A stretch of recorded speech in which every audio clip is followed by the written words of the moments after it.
Sorry, missed the first 3 minutes.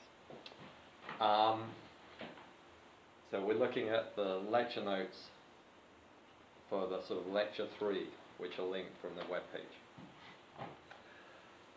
So I took you through this sort of schematic way of analyzing an environmental policy problem, right? With this sort of, what would the planner do, what's happening in laissez-faire, if we have no regulation, or in business as usual if there's already some regulation.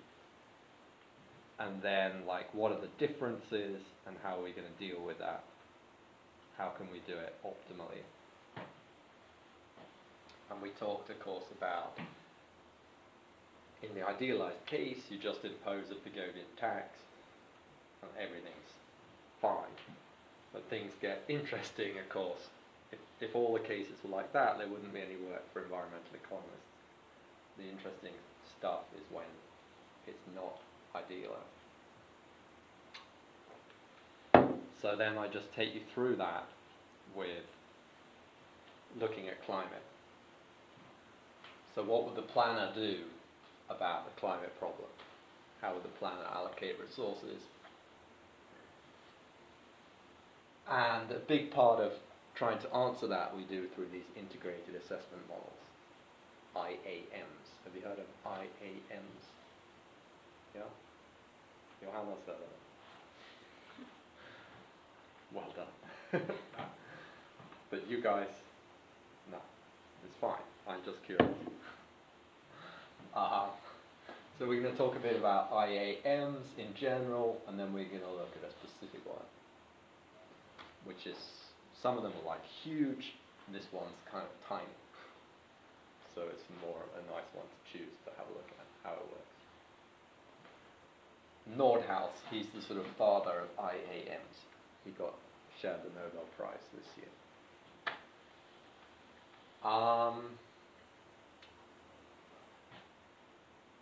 So that's all about damage and benefit functions. But then we're also interested in, okay, if we know damage and benefit functions, how would we actually allocate resources? And there's some sort of semi-economic literature on that, plus some economic literature, but most of this is sort of half in the economics. So this paper is published in Nature, for instance, and it's basically saying, look, these are the fossil fuel stocks. This is how we would deal with it. So we're going to have a look at those. One of the conclusions is that it's like coal. The big priority for the short run with regard to fossil fuel is like stop burning coal. Then there's also like stop deforestation and stuff outside fossil fuels, like which a planner would also do for sure, and probably would increase the rate of planting new forests, or replanting actually. And then I'm going to skip forward to regulation. So this is where we'll spend most time. So how do you regulate to achieve first best and go from laissez-faire or business as usual to first best? And of course, as I said over and over again, if things were simple, you just put the Pigouvian tax in and everything would be fine. Yeah, I should actually say as well. No, actually, yeah, I shouldn't skip these things. So 2.2, what other market failures are there out there that we need to think about? One is market power in the fossil fuel sector, which is massive, especially in the oil sector, which makes a huge difference. Another one is knowledge spillovers. Another one is that we've got lots of different countries that have trouble working together. So these are the kind of things that make the policy problem tricky. And then we're going to look at different aspects of how to deal with that. Board Harstad says that a coalition of countries that want to do something should actually buy up coal stocks of the countries who are extracting coal and then leave them in the ground. which is kind of what Vattenfall didn't do, right? I don't really follow that debate that closely, actually, but Vattenfall sort of owned a lot of German sort of brown coal deposits and things, didn't it? And I guess, I haven't really followed the debate, but I guess that the environment types were kind of arguing that Vattenfall should retain ownership and leave them in the ground. But instead, they sold them for X billion, whatever, which was a big scandal. Is that a sort of fair? Yeah, and then they have like super green and environmental commercials this year, which is kind of hilarious. Yeah.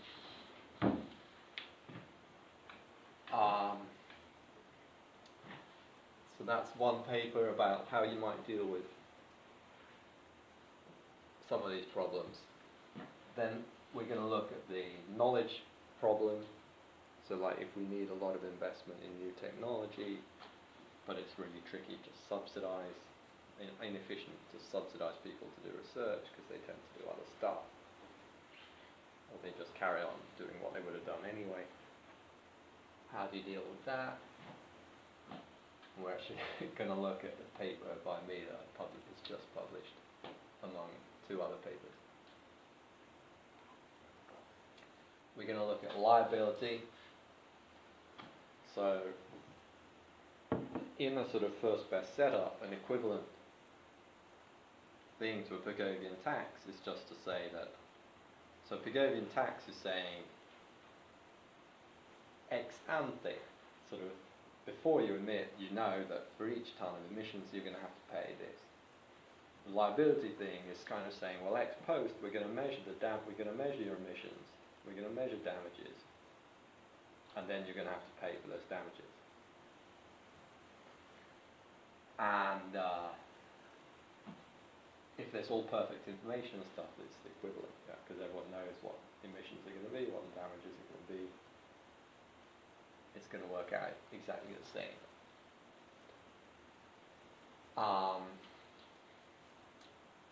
But when there's uncertainty and you've got these different jurisdictions and so on, it's kind of an interesting idea to actually switch over. So we're going to have a look at that idea. This is actually an unpublished paper, but I think it's interesting.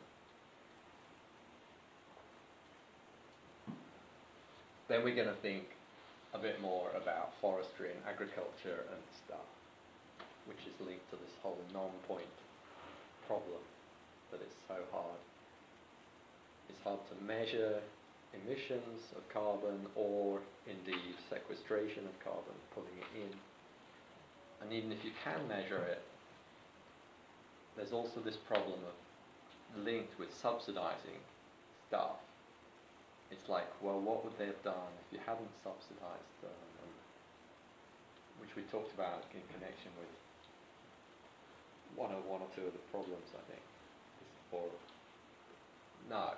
In one of the lectures I was saying, like, how would this actually work when you're trying to subsidize someone, firms, to sort of emit less? It gets really messy in practice. So we're going to have a bit of a look at that. Okay, so that's the plan there. And I'm kind of taking you through that because I want you to look at some of these videos. I put up 4 videos which are basically from the first bit. The planner's economy. Okay. And I'm thinking, because we've got lecture tomorrow morning, haven't we? So what I'm thinking is we'll actually start a bit later, and to give you time to have a look at that stuff. Okay. Any questions or? So you mean tomorrow starting the lecture later? Yeah. We can come back to that and agree a time later. Or what, we can talk about that later. I just wanted to put that idea in your heads now. So you can think about it and we can talk about it. So I'm trying to keep these down to 15 minutes each. I think one of them might be up to about 20 and one's more like 10. But what I'm doing here is I put the pages of the paper up on the thing, and then I'm writing next to it and circling equations and saying that this is the key bit and this is what's going on. That's kind of the idea. And I'm going to do that. Yeah, I think my plan was to do it for all of these. Probably I'll do the rest tonight, this evening.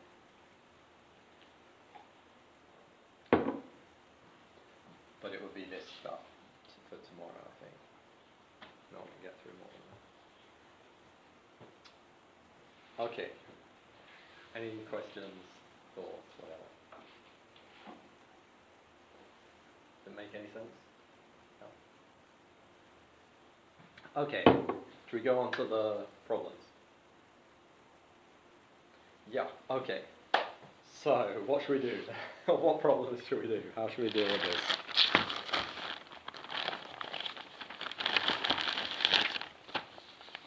So, Elin, did you have some...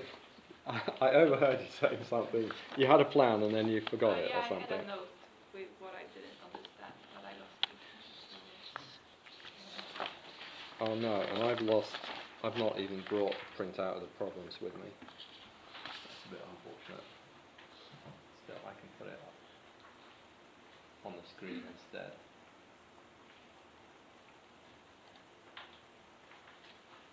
So what did we do last time? We went through sets 1 and 2, didn't we? Selected ones. Should we just keep going a bit more or less like that? Yeah? Is that okay for you, Fredrik? Yeah. So, I can run up to my room, or nip up to my room later and get a print out, but for now I'm going to have to use the screen. So what have we got? Okay, yeah, so we've got these messy problems, kind of.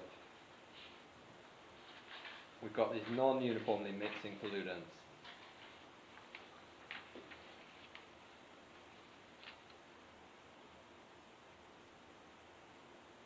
So to me,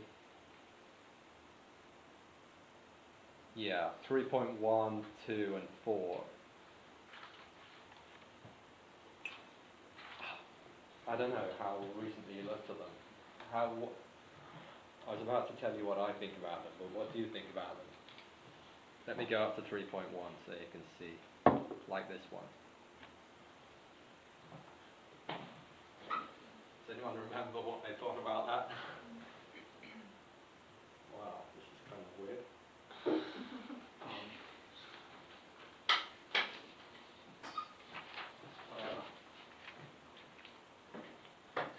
Never mind.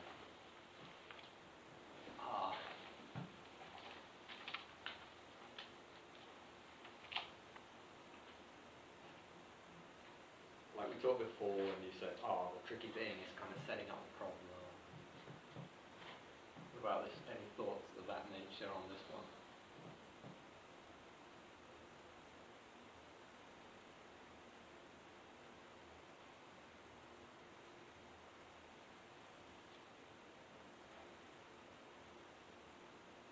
I still think it's the most difficult thing is to set up the problem. Yeah. And then I usually understand what you're doing. Yeah. Yeah.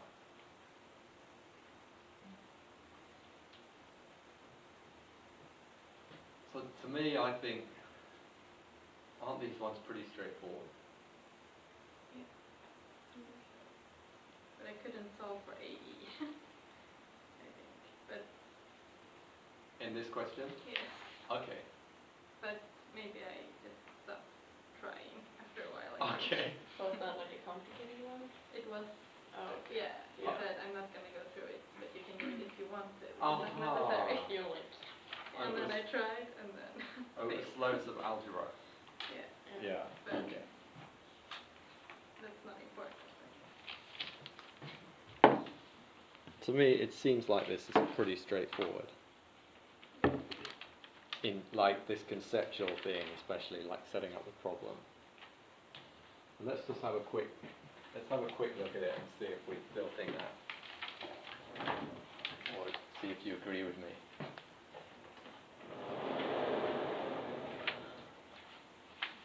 So the point here is we've got some recipient in the middle, and we've got sort of east and west.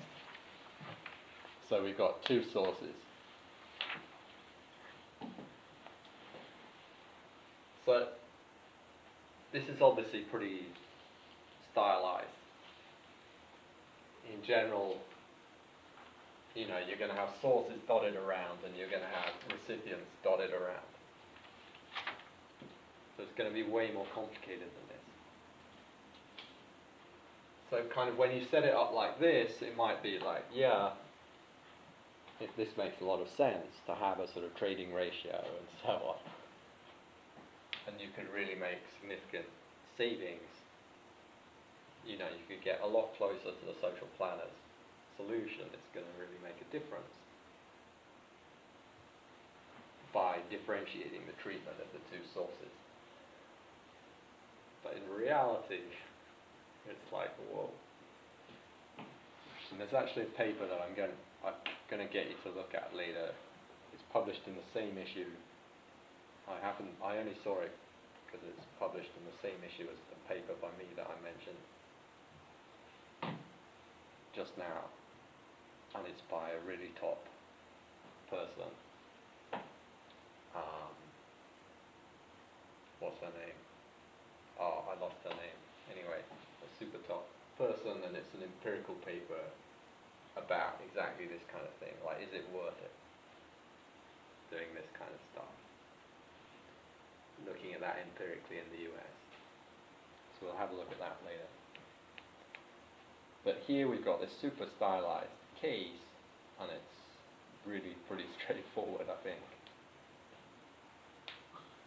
So you've got a cost function here, so I'm going to skip the notation because we know we're in the east here, and it's 50a plus 2a squared, and here costs are 100a plus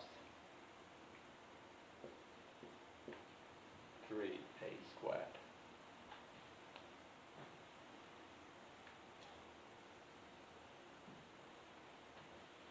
So again, I would argue, like before, if you had empirical cases, generally, I would claim that if you're in laissez-faire, the marginal cost of abatement should be 0 initially. Never mind. Because of course it's not here.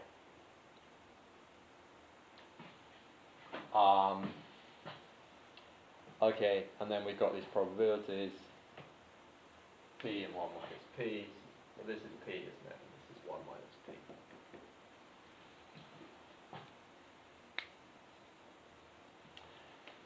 And then we could have made it messier by having these phi things being sort of intermediate. But it turns out that if the wind's coming from this way, everything comes in from here, and if it's coming from this way, it all comes in from here. So it's super straightforward. And then we've got target, and the regulator just wants to minimize total costs. So the regulator's costs,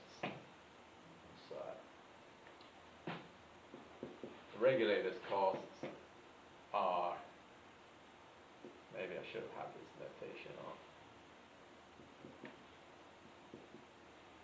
It's just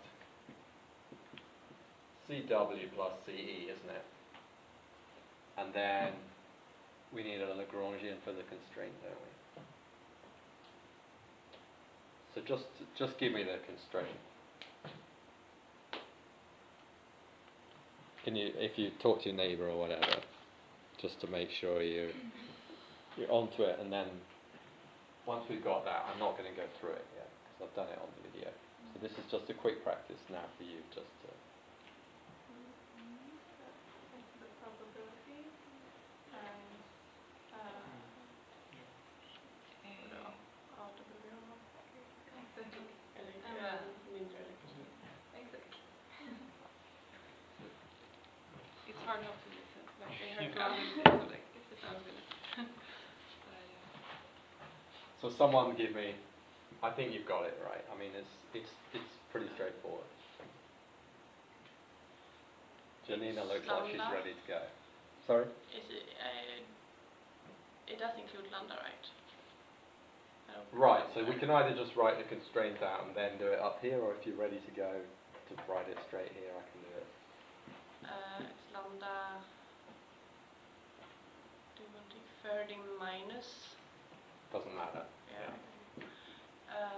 P times AB. And minus 1 minus P times AE. I think. Right, yeah. Because this is consistently set up in terms of abatement, isn't it? It's not one of these ones where we have to cut back between abatement and emissions. So this really is set up in the most simple way. Yeah, so then we just have to solve that after having put in these, of course. I'm just saving ink.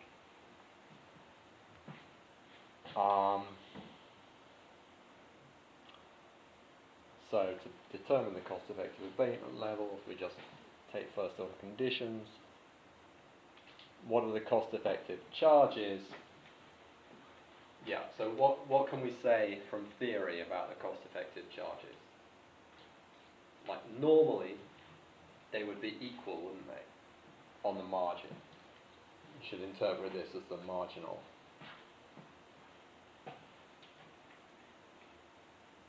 But they're not going to be equal here, are they? Why not? Because it's different size probabilities. Yeah. So what can we say straight away about the charges? If we say like tau E over tau W.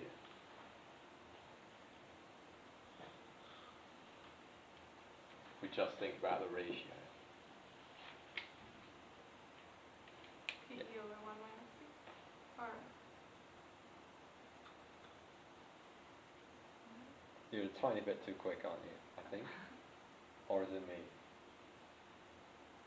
This is E and W. oh, Yeah. So it should be 1 minus P over P, shouldn't it?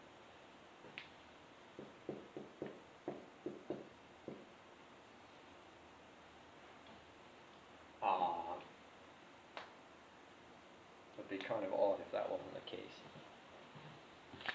Let me check my crib sheet. I'm going to put this out, by the way. I haven't put this out, have I? I haven't. No. Suggested answers. I should have put it out already.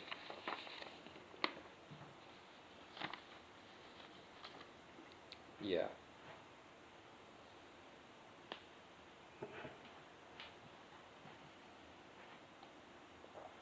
So normally, of course, these would be in the sort of baseline case, these would be equal, and of course you charge equally, so the relative charges are 1. That's the whole point, the equimarginal principle and so on. But here we depart from that. Because it's so simple, we know exactly what to do, and we could work out. We could also easily work out the benefit compared to some compromise cube.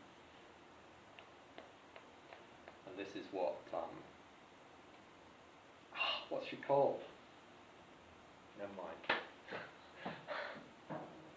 What she does, this author in the paper I mentioned, she's saying, look, is it worth it?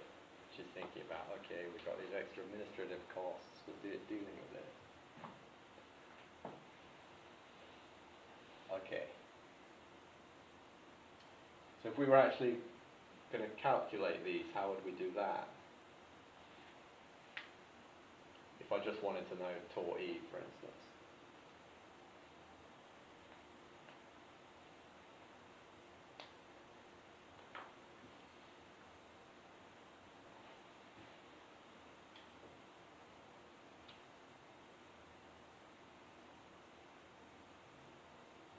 regulator is thinking, what tax shall I apply? And the regulator knows what level of abatement she wants to achieve on the part of the firm. So the regulator needs to think, what is the firm's problem? So the regulator thinks, okay, this firm is minimizing costs, or CE star, say, which is 50 AE plus 2 AE squared Minus tau E. No, sorry. now it's your turn to be a tiny bit too quick. Plus tau E. Plus, and you haven't quite finished, have you? Times E. No, A. Sorry. So again, you're a tiny bit too quick. E minus A? It's some kind of baseline there's a baseline emissions implicit here, isn't there? Yeah. E for emissions, superscript E for east, and that's the baseline, sort of bar for baseline minus AE. I don't know if that's how I did it in the video, but that would be one way of doing it. So at this point, we do need to start mucking around with emissions and abatement. Yeah? Is that clear? Mm-hmm. Did we move on to B? We're kind of we're really on C. We've already done B, kind of, or I didn't really. I just said for B. I just said, look, we set this up and take the first order condition, Okay, yeah. and then I moved on to C, and I said, look, this is going to be the answer. Mm-hmm. And to be honest, well, the relative, but actually you're asked for the absolute levels of the charges, aren't you? So you haven't really fully answered the question here, because this is only the ratio. So to get the levels, you need to solve a problem like this, don't you? So this is the regulator working out what the firm is going to do as a function of the regulator's choice of the tax. This is typical kind of thing. So then the regulator solves this. The regulator thinks, okay, so we take the firm's first order condition in AE and get AE as a function of tau E. Yeah. So this is going to be 50 plus 4 AE minus tau E equals 0. Yeah. So that's that. That's the link between AE and tau E. And from part B, was it? We've already got an answer for the AE the regulator wants to achieve. So then you choose the tau E to get the AE that you want. So this is super, super important. So standard kind of methodology, which is used in research papers as well. So it's in the paper that I keep going on about that I'm so pleased about that that was published. You can see that methodology in that paper.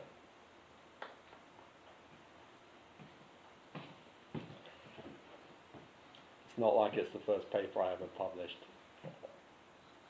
But there's an incredible amount of work in that paper. Wow. Been working on it for about 8 years. Off not full time, but we'll talk about that more later. Okay. Yeah. Any questions on this? So again, yeah. It's like we said, it's about setting up the problem. And the kind of interesting trick is when you're thinking about the one who's sort of in control of the situation, in a way. the regulator or the monopolist, they start by thinking, how are the other guys going to react to what I do? And so you start with the reaction of the people who aren't in control, and then feed that into the problem of the person who is in control, if it's the regulator or the monopolist or whatever. Because of course, when I say in control, it's all relative. Yeah? The social planner is totally in control. Yeah. They don't have to worry about reaction functions. But the regulator does, and a monopolist, of course, does, if it's a monopoly and a fringe, or someone with market power and others with no market power.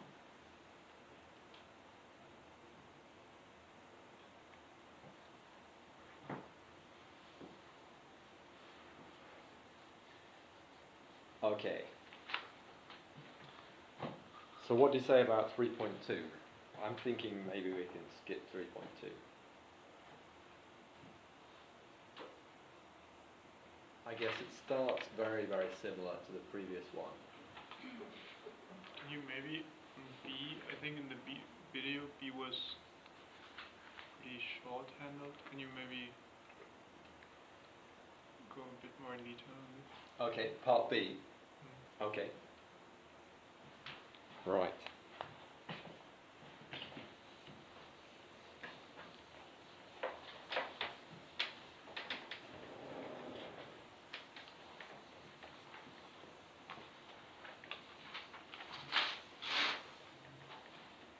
Okay.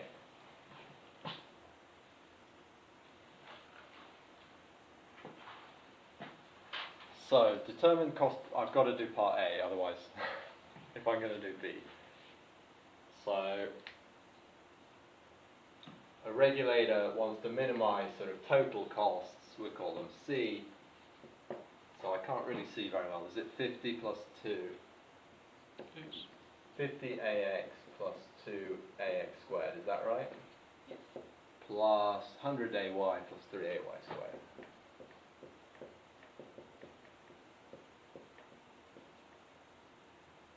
Subject to this AX on 2 plus AY minus 30.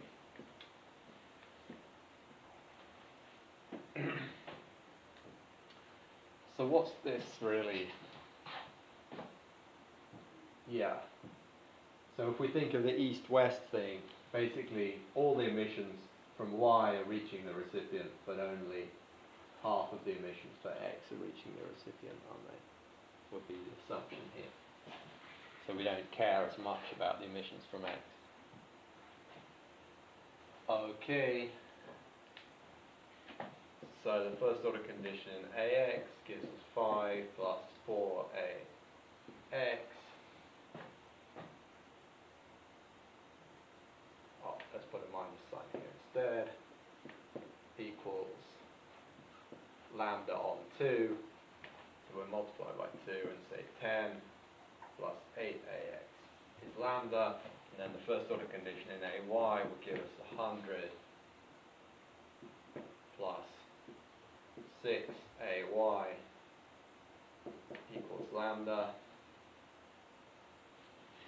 So then we can divide both of these by 2 and say that 5 plus 4AX equals 50 plus 3AY.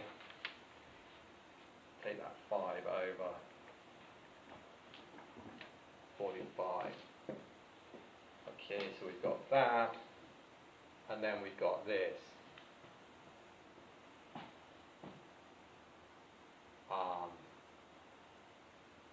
Which would be, if we multiply the whole thing by 8, we have 4AX plus 8AY equals 240.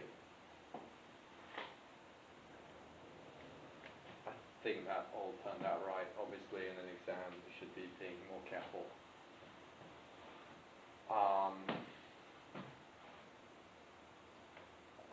Let's shift this equal sign that, and then subtract the top one from the bottom one, we get naught is minus 11 AY plus 195. AY is 195 over 11, AX something else.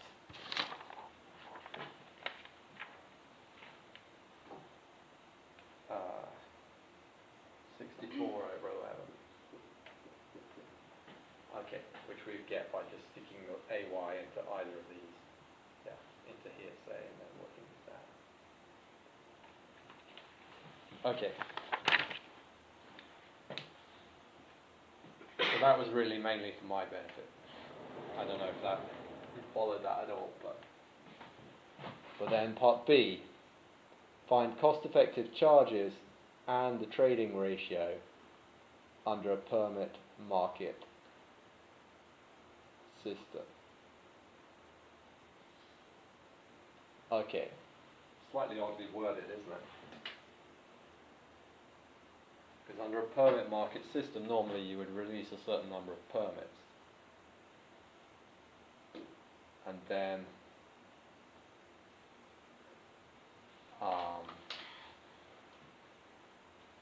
it would be the permit price.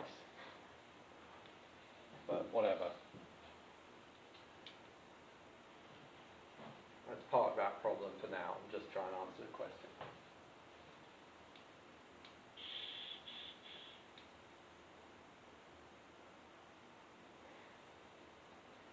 So how do we tackle this?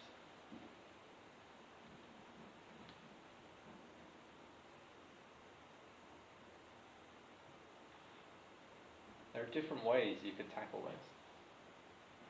You could sort of use this information if you wanted, or you could start from scratch. I don't know what I did in the video. Does anyone know what I did in the video? You use the shadow cost of emissions. So you use lambda, I guess. Yeah. So I used this answer and put it back into there.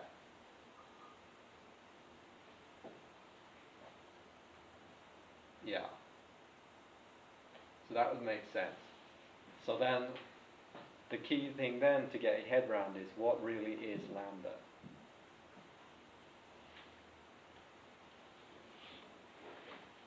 Chat to your neighbour just for a minute about that. We'll chat together, all four of you. You're all sitting together.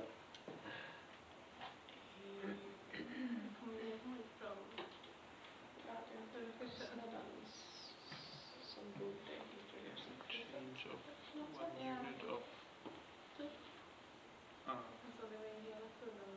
Yeah, you got the crux. 1 unit of what?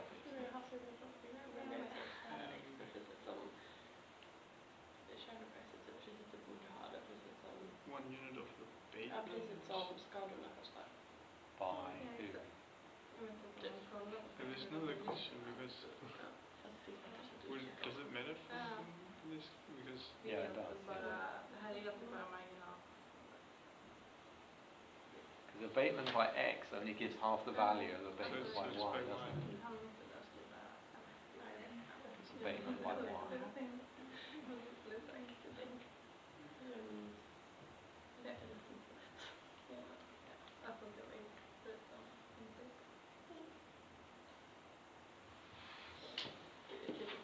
So if you like, lambda is like the sort of shadow cost, shadow price of the restriction, if you like.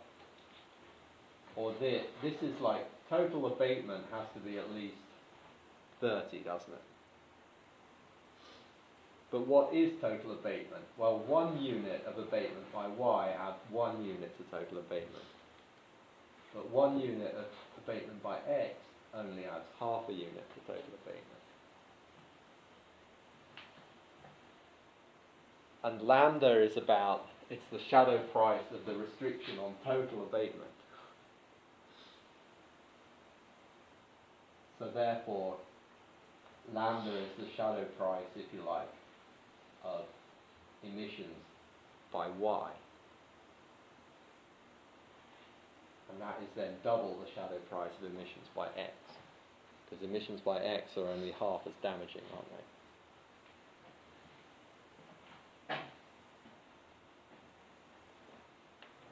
I guess this is kind of what I may have skated over a bit quick in the video.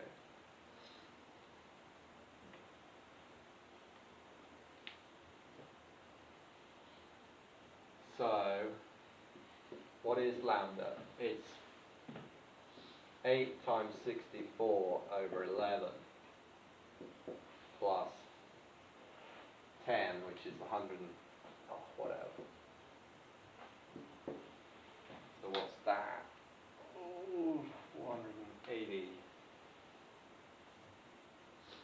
plus 32, 512 over 11. Oh no, too much. Whatever that is, plus 10. So it's 10, 47. It's like 57, isn't it?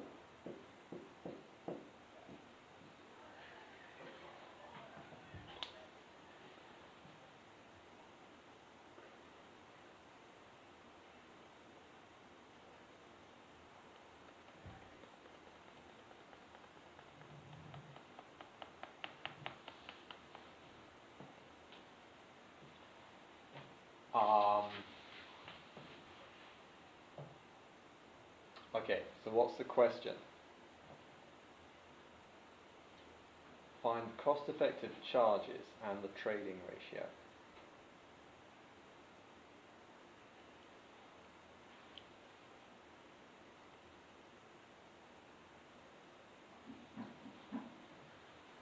I'm wondering about, have I gone wrong here? In the cost function for x, it should be 50, not 5. Aha. Okay. So, if that had been 5, I'm not going to do it all again. I think you can take up the 10. Yeah, exactly, you can just scratch the tens. Because it's going to be 100 and 100, so you're going to... Well, can I do it all again? Is that what you're saying?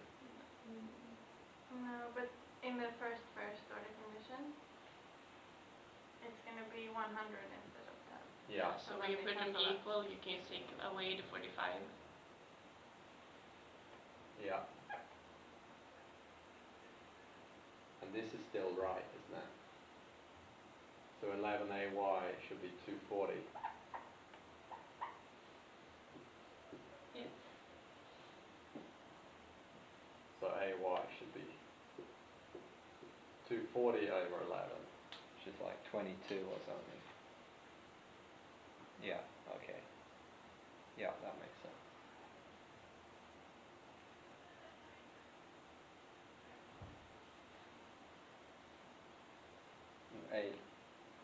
AX is not 64 over. Where did I get that from? We substituted A1 into that. Yeah, but I just wrote it down wrong. It's 16 and 4 11s. Should be AX, okay.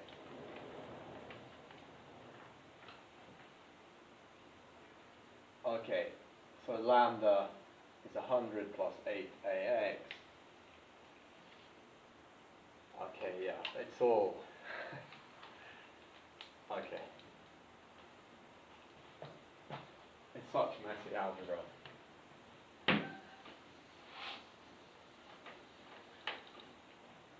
But given the value of AX, we can stick it in there and say we know lambda. And lambda is the shadow value of the restriction, which is equal to the shadow cost of a unit of emission from source Y. So then we know the tax on Y. And the tax on X is going to be half of that. So we could just say like lambda equals tau y and half lambda is tau x. Yes. And it's important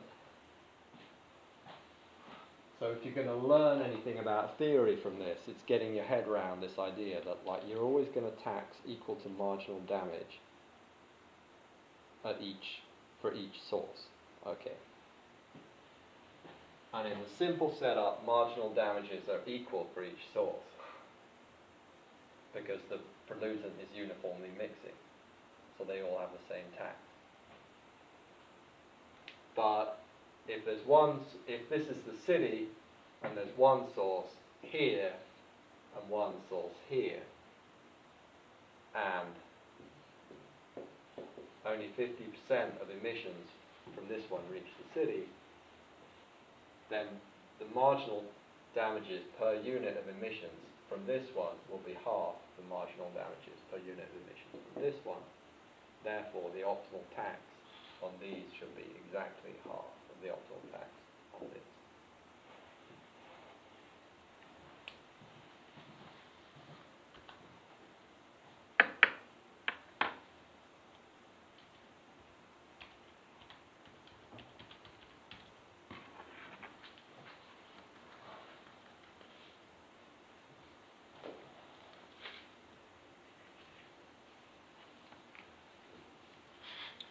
Okay.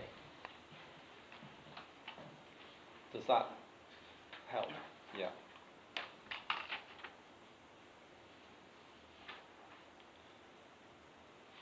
So I'd actually quite like to look at this dynamic one. Or maybe is it time for a break? Yeah. 15-minute break. If you want to start a bit sooner, just come back. But otherwise, 20 past.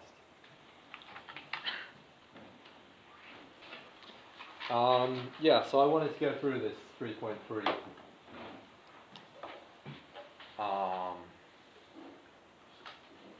And I've now got the question on paper as well. So this actually, the reason I want to go through this is because dynamic problems are pretty important. And this is the only one, I think. And it's kind of, I want to try and give you a bit more intuition around some of this stuff.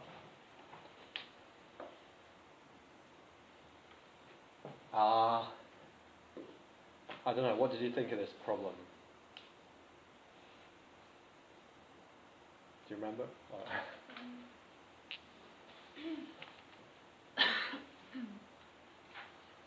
I think it was really difficult at F. Yeah, this is getting tricky. Yeah, this is significantly trickier. So there's quite a lot. The whole thing is kind of trickier, I would say, than what you're used to, or than what most of the other problems are. Okay. So what have we got? We've only got one emitter, haven't we? Or you could think of a representative emitter, a representative firm. It could be lots of firms, actually, with these cost function overall. In fact, it makes more sense to think of lots of firms with this cost function.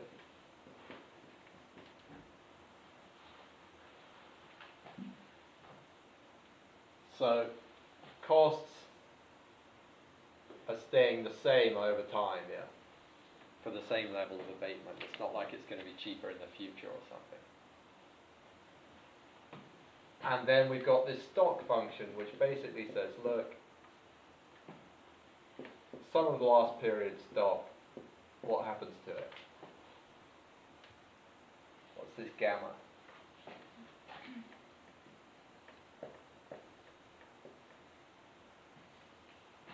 Sum of the previous period stock.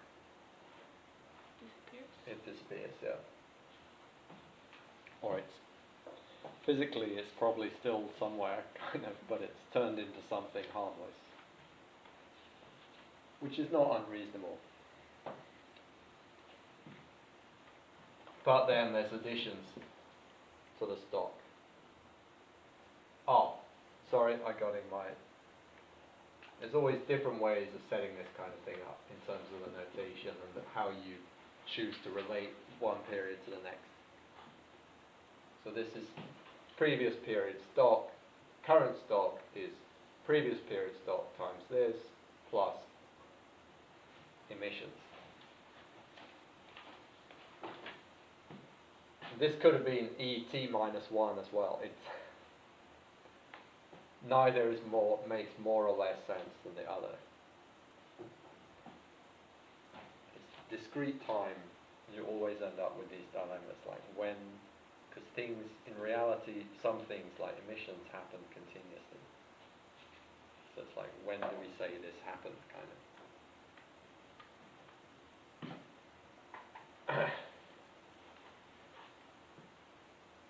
So if you want to, you could interpret this as the stock at the end of period T.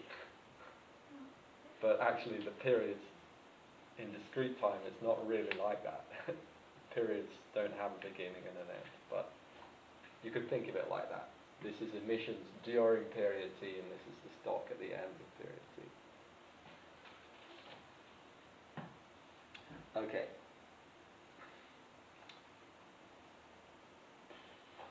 And then ET, what's ET?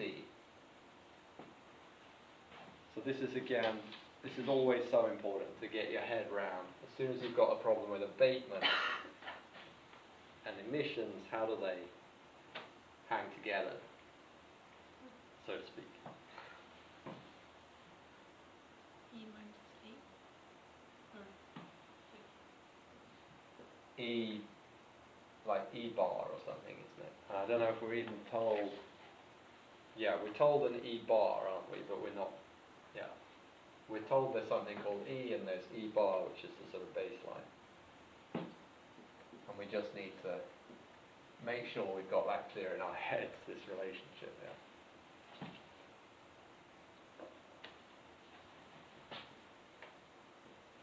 Okie doke.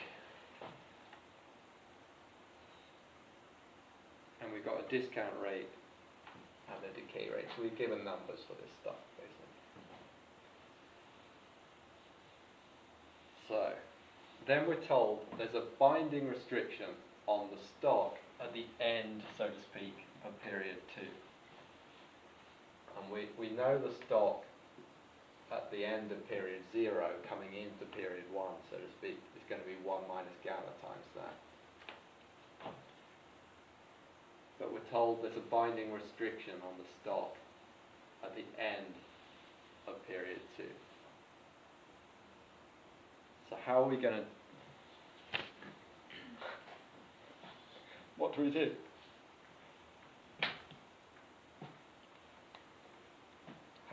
Where should we start?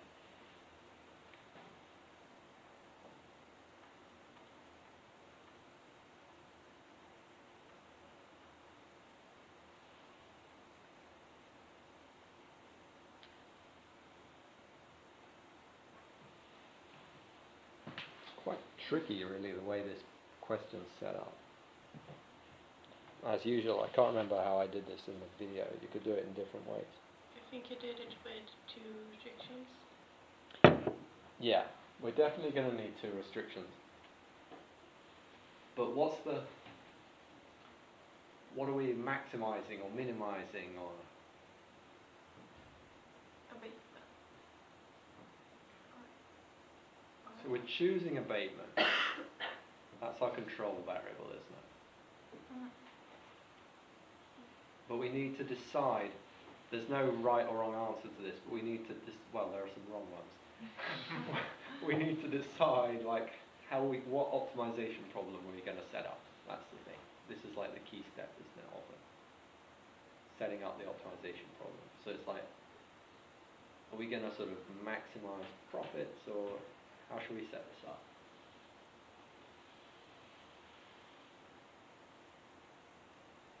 So this is really, yeah, I really should have improved this question, but it should be like,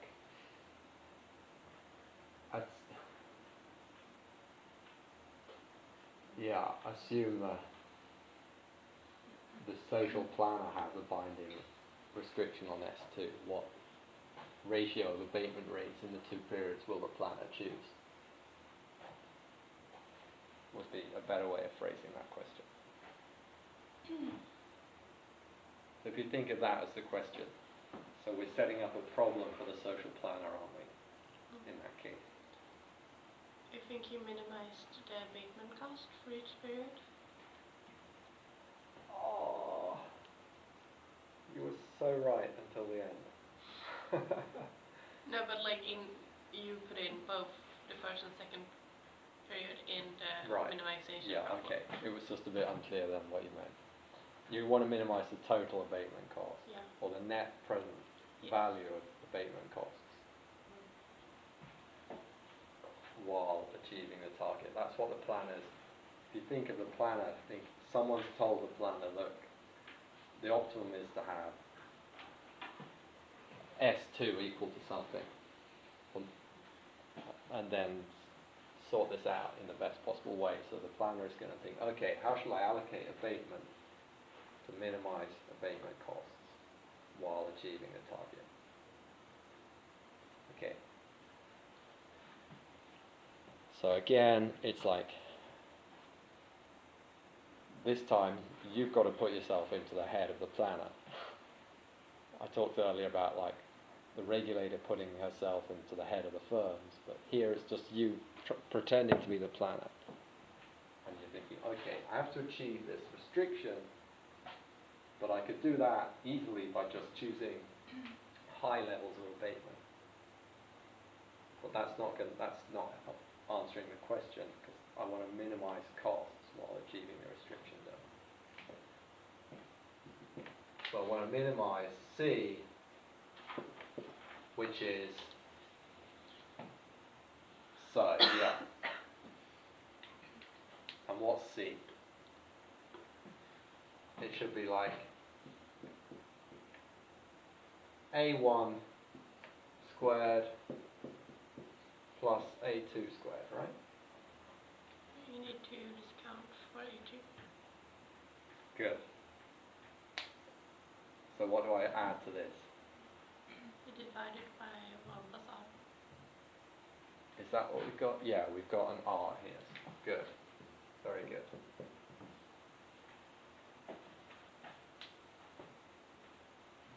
So this benevolent planner knows that people don't care as much about future costs as they do about current costs.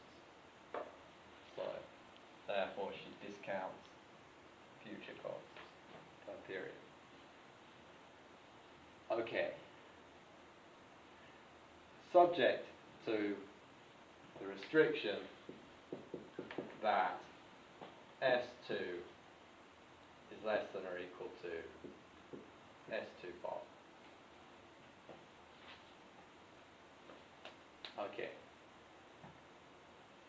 But how do we then, and of course we can write this as a Lagrangian, and then we could sort of say plus lambda S2 minus S2 bar. But then it's like, oh, okay, but because we want to take first order conditions in A1 and A2, don't we?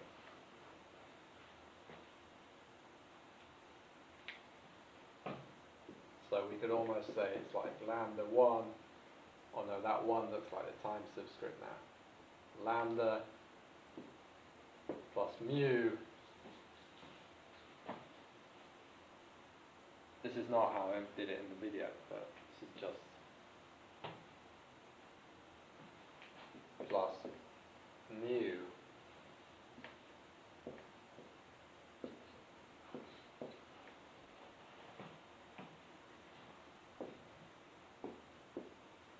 what would these be? I want to link S2 to these.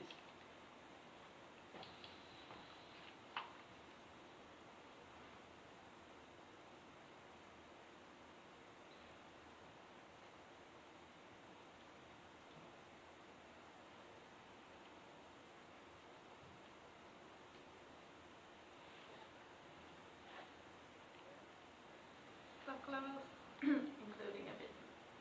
Say again? Stock levels including a distance. Right. Yeah. So you could imagine, why are there two here? It's because, so you could imagine writing, okay, so what's S? We want this, but what's S2? So S2 is 1 minus gamma S1 minus E1. And then we can have, I'm running out of Greek letters, so I'm running out of imagination. Don't we want E bar minus 18 instead of E? Exactly. So then, if we were going to write it this way, then we could have nu could be but E1 is E minus E bar plus A1. Okay? And then you could have, then you'd need sort of psi, because now, well, what's S1? Then you'd have, well, S1 is 1 minus gamma S naught. No, hang on, that's wrong, isn't it? That should be a 2 there.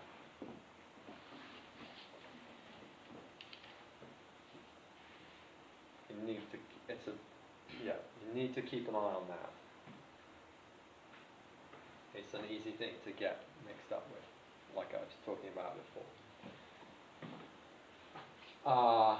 Minus E1, and then you can have a phi E1 minus E bar plus A1. Okay.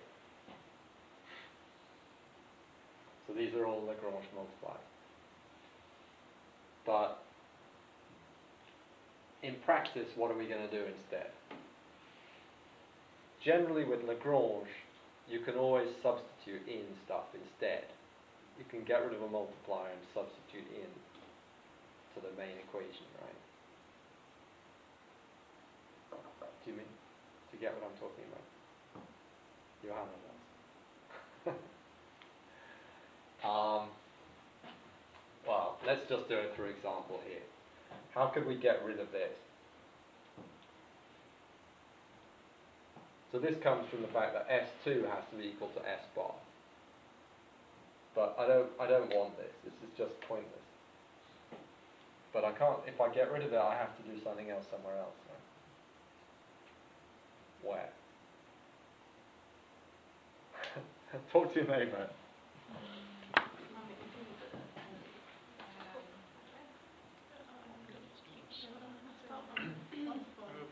Yes, I didn't know that you could use this, but in the video there's just the two restrictions for 1 and 2, so we want to end up there. So what do I do? But we also don't have much more in the Ja, varför är det total equation. This is I've just got to do one tiny thing. If I'm going to wipe that restriction out, there's one tiny thing I need to do. Men precis för den som vill köpa hans i den här. I don't know. You don't know. Like we know Om where man you want to begär end up. läsbar då är det restricted. You see. Står det då. Vi borde ha på det för det första. Look for S2s in the whole Lagrangian.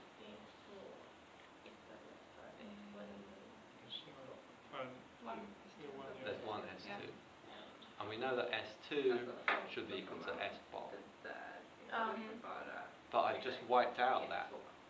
I had a restriction that told us that, but I've just wiped it. So I need to do something else. S2 to S bar. Yeah. Men det är S-man som är Ja. So effectively I've said, look, Men du kan ju lika gärna S2 is S bar. Instead of adding this restriction which says S2 is S bar, I've just said S2 is S2 bar. Sorry, S2 bar. Så det är som inte byter. So that's what I mean. Every time you have a restriction, you could have just substituted in the restriction and got rid of the... Har det står bara nummer. Nej, det här. So, what we need to do is put a bar on here. Is that what you came up with? Ja. So in general, completely generally in a Lagrangian, But every time there's a restriction, you could have set it up without that restriction and instead substituted that information into the rest of the Lagrangian. Okay. So this says that S2 has to be equal to S bar. So if we're going to wipe it, we have to change all the S2s to S bars. And it's a kind of a no-brainer to do that. Could we then substitute S1 also in that same first restriction? Or does that mess up things? If you would just want one restriction. Yeah, so we could have taken this and put it into here. Yeah, absolutely. And then, what would we have then? We'd have an equation with known things and E1 and E2 in it, wouldn't we? So then we could rearrange that and say that E1 is some known function of E2. And then we could have just said, okay, we'll wipe that and substitute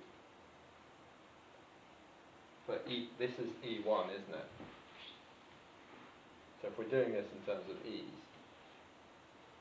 so we could also have Lagrangians for these.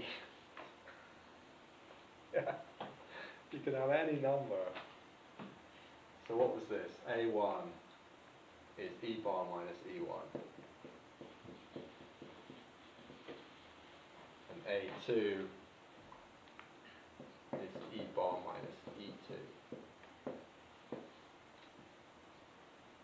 Okay, so you can stick this, an equation for S1 in here, and have an equation linking E1 to E2. And then you could rearrange that and say E1 is some function of E2, and then put that in here, and then you just have, it wouldn't be a Lagrangian. In the end, you get rid of all these. It would just be a straight optimization with a single choice variable. How would you then deal with the abatement variable in the, because that's not added, or?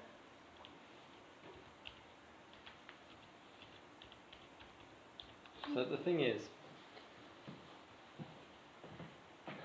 you've got to achieve S2 bar. If you hardly abate anything in the first period and emit a lot, then you know you're going to have to abate a lot in the second. So you find the answer for one, and then you can find all the other answers. Okay.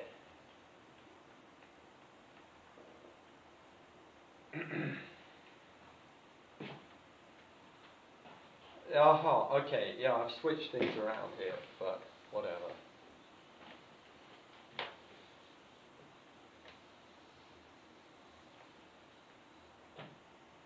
So here I've done it in terms of E's. I don't know if I did it in terms of A's or E's in the...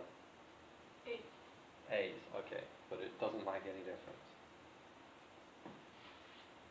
So let's call these, I don't know what I call them in the video, it doesn't matter. Lambda and mu. So this would be the sensible way to do it. Or to have A's here and then switch these. E2 is E bar minus A. Doesn't matter. Okay.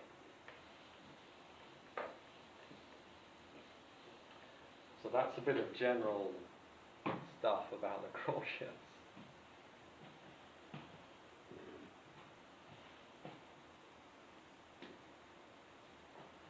Okay.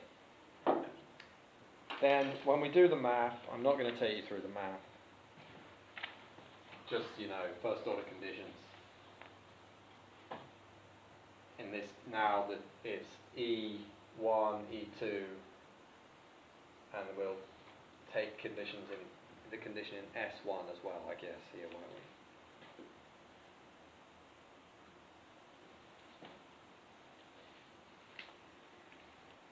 But what you end up with is that A2 over A1 is 1 plus R over 1 minus gamma.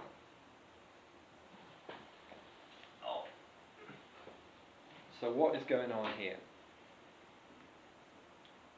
When do you abate most? In period 2 or period 1?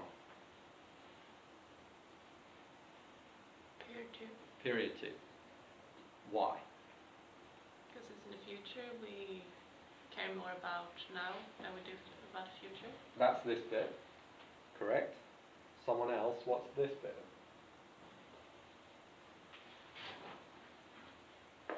So what we pollute today is anyway going to deteriorate a little bit? Yeah. So some of that abatement effort is kind of wasted. So when you set up a target in the distant future, so, okay, now let me just take a step back. So given the parameter values here, it's pretty clear that a period is only a year. Okay, because R is like 5%, which is a typical annual discount rate. You've got quite a high decay rate annually, but it depends on what the substance is. So this is saying, look, you've got a target for a couple of years ahead. But often in climate change and so on, we're talking about targets 50 years ahead. And then you're going to have this like to the power of 50. And it's basically, the way to do it then is going to be to do nothing for now. And then you have a massive peak in abatement effort as the target approaches to achieve the target. Okay. Then my question to you then is like, does this seem optimal, like optimal behavior?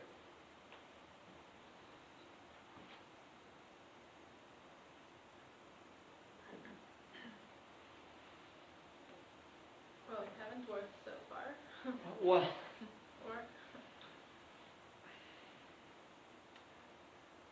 it's like, if it really is the case that the only thing you care about is meeting the target, then it's optimal. But if the target is a sort of proxy for, well, we don't really know what damages are, so we'll set this target, then it's not optimal. Okay. Because if you have a damage function instead of a target, if you have a full optimization, you know the damage function, and you're looking to optimize, you're never going to end up with this kind of abatement path. Okay.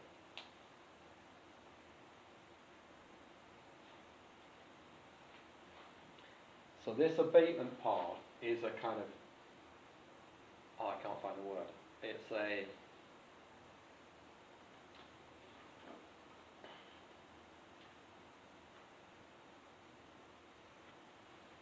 I just can't find the word. It's like a result of the way of setting up the problem with a target. And you wouldn't get this kind of abatement path if you had a damage function. Okay. And that is why I wanted to include this tricky stuff. Okay. To make that point.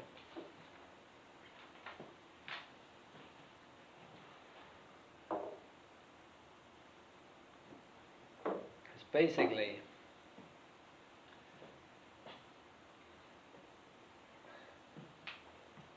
the stock starts at 100 and you want it to end at the damage function is basically coming out as saying the optimal stock should be 100. Then you're going to abate equally in each period to hold the stock at 100, right? This is what's called a stationary problem. Nothing fundamental changes about the equations from one period to the next.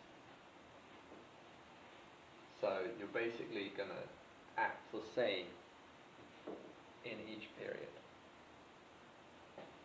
when you have a damage function. The social planner who knows everything will be looking to maximize net benefits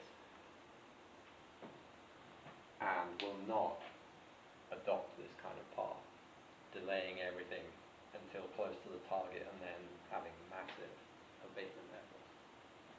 Because that will lead to unnecessarily too high damages during this period. Yeah? So according to the target way of thinking, there are no damages here. It's the only problem is whether we meet the target. But if you're actually suffering damages throughout the time, then the high stock here is like a problem. It's not efficient. Okay. So this is something to watch out for. It's something that crops up in the literature from time to time. People in this department have made that mistake, claiming that this kind of path sort of makes sense, where actually it's like just a result of a setup that doesn't really make sense.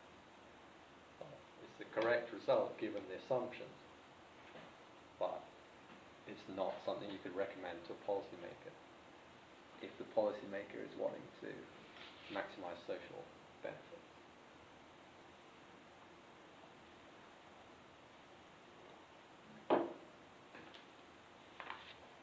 Okay.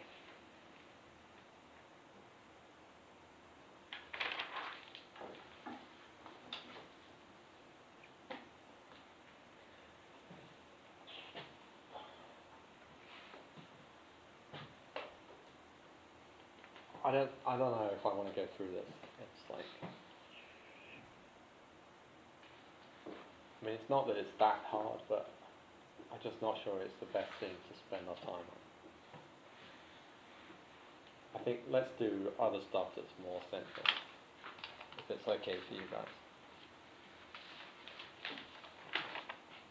But the reason for having it there is not for you to practice the methods you need here. The reason is to try and make that point. Okay.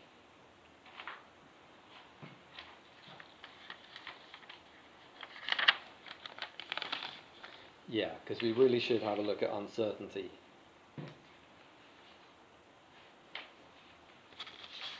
Definitely. Yeah, and then the game theory stuff is like super straightforward. I don't know, what do you think of the game theory stuff? I've told you what to think now. It's like there's horrible algebra in the game theory questions, but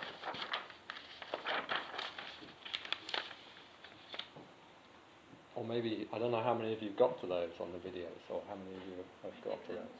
I think apart from the algebra, it was quite... Yeah. It's like conceptually it's pretty straightforward. Have you had time as well? No. How about you guys?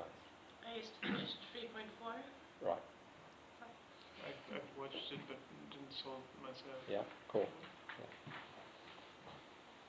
So, I think we'll just park the game theory stuff. It's like horrible algebra and pretty straightforward. Whereas the uncertainty stuff is kind of a bit more interesting. I imagine this is a bit sort of, I don't know, have you done uncertainty things in other courses? Or?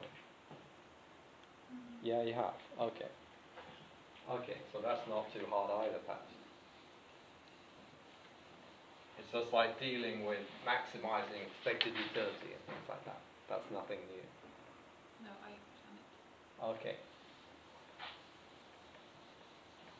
So maybe these weren't too hard either then. Or?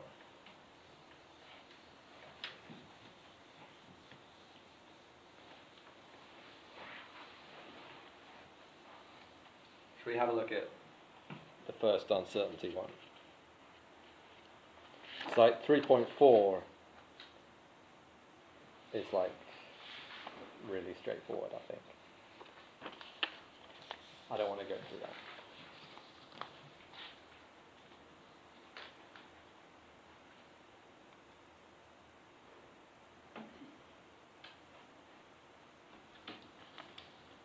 Okay. So we've got a competitive firm emitting pollution. The marginal benefit from emission abatement by the firm is given by the following function. So MB is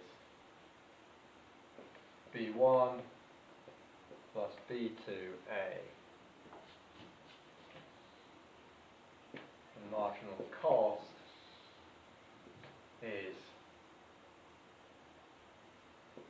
eta plus CA,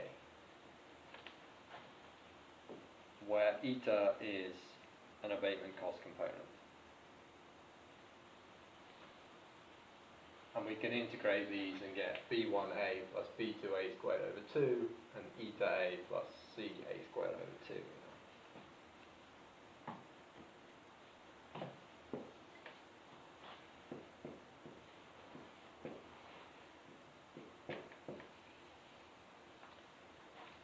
So,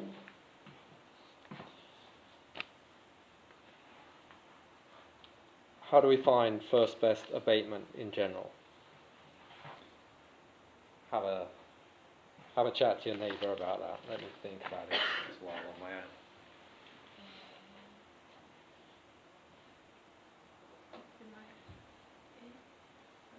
Like taking benefits minus costs and first order emission. Could you använda marginalbenefit? But I don't know what the difference segment C is going to be to and question D.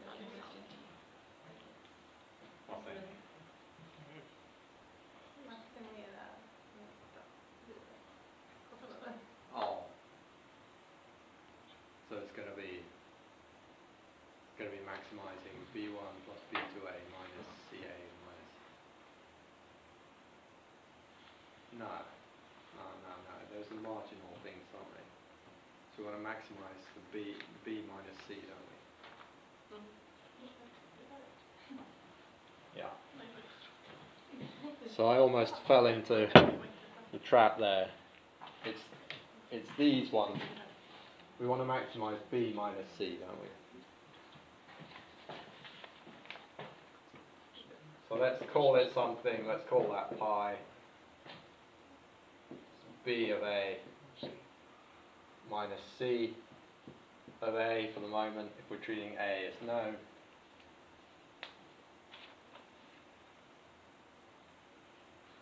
So this is going to be super straightforward, isn't it? So the first order condition in A will give us B1 plus B2 A minus eta minus CA. So equals eta plus CA.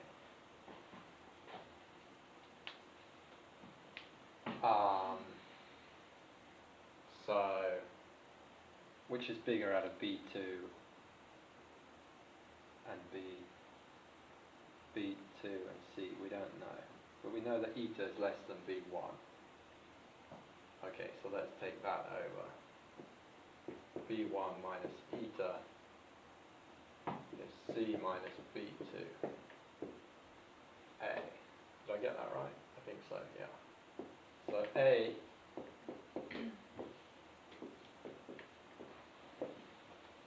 okay. So then my question is that the answer? In general, we set up a profit maximization problem or cost minimization. We take a first order condition. Is that the answer? Obviously, leading question, but give me some thoughts. I guess it depends if C is greater than B2, like in the question, like they're two different Yeah. questions. So in this case, it is going to depend on the relationship between C and B2. But in what can we say in general when we take first order conditions and find something like this?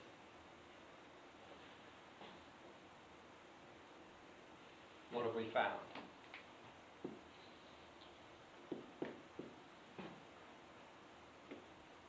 We found an extreme point.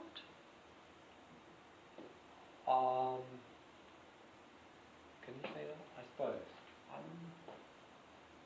I wouldn't have put it that way, but yeah, I know what you mean. I'd have called it a turning point.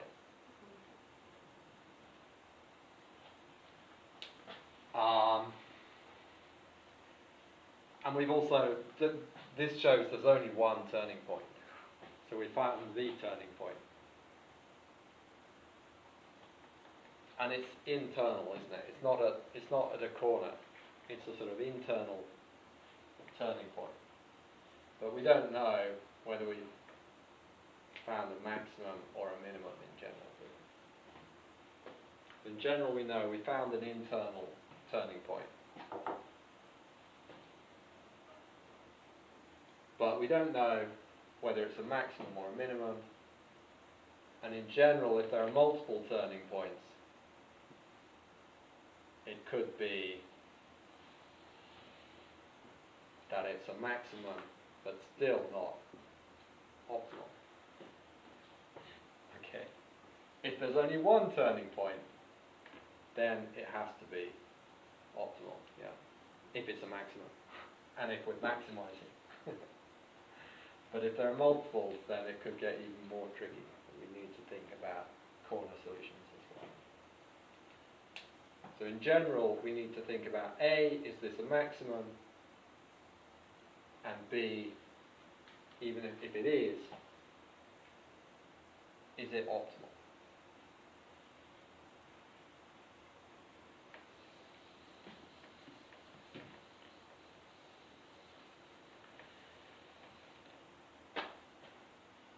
And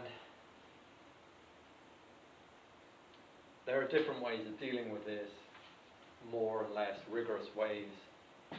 You can look at, for single variable problems, you can look at the second derivative. For a maximum, it should be negative, yeah, because it should be like this, so the slope is getting more and more negative, or getting down, lower and lower, and then turning negative.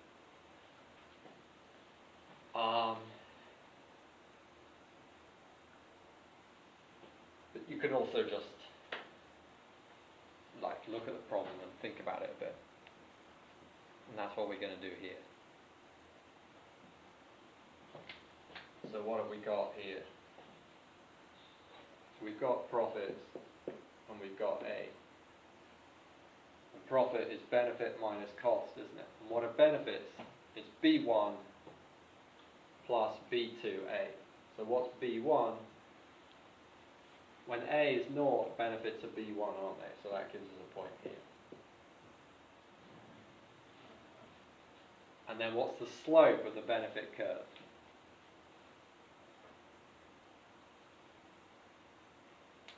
If you look at the equation there. Plus 2. Yeah. So we can just draw that, and then we know the slope is B2. What about the cost curve? So where is the cost curve going to cut the axis?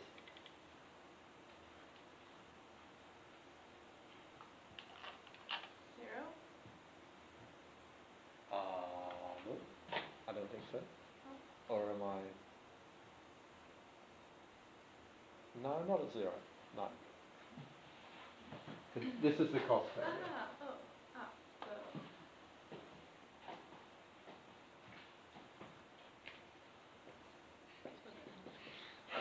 Exactly. Eta or eta, I call it. And we're told that eta is less than B1, right? So it's going to cross somewhere down here. That's costs. And what's the slope of that? It's C. And we're not told anything about C compared to B2, are we? We are in the Yeah. question 8. Smaller than B2. C is greater than B2. Well, yeah, we're told it could be one or the other.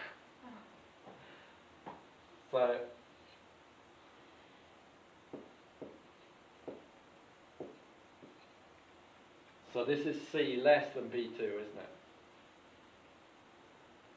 And this is benefit and cost, isn't it?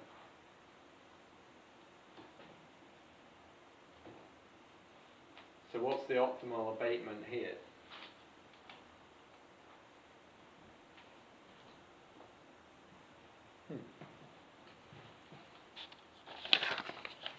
Bit odd, isn't it?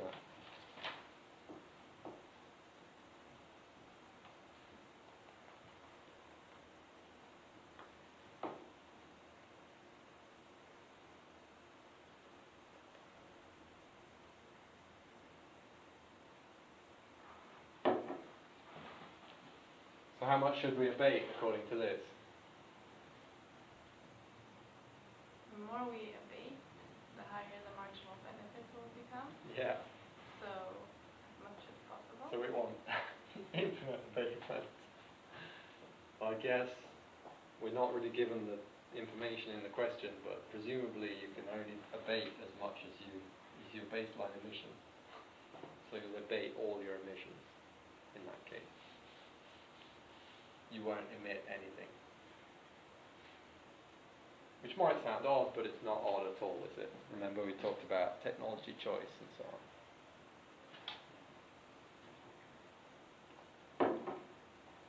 on. Okay. But if this is the story, then what do we have?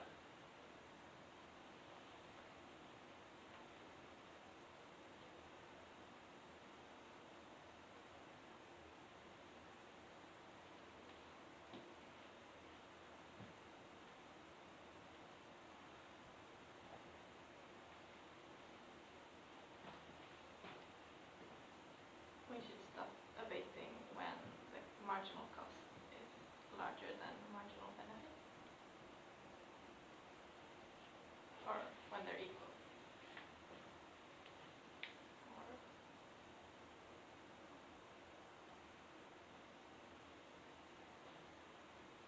I just realised I got this wrong, haven't I? Because these aren't total costs, they're marginal.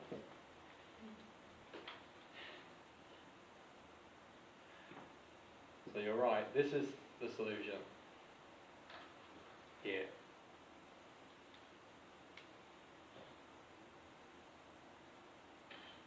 But was our previous solution correct then? If this is marginal cost. Yeah, it was, still. It's still correct, isn't it? Marginal costs of abatement are always less than marginal benefits. So you're going to abate everything. Okay. I have total costs and benefits in my head here. Good.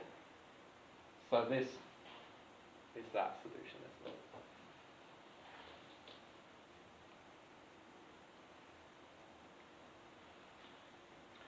Okay. Then let's have a quick look at how we deal with expectations.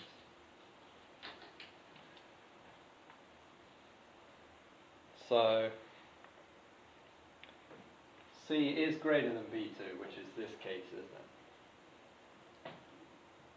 But eta, we don't know eta. The expected value of eta is naught, and the expected value of eta squared is naught as well.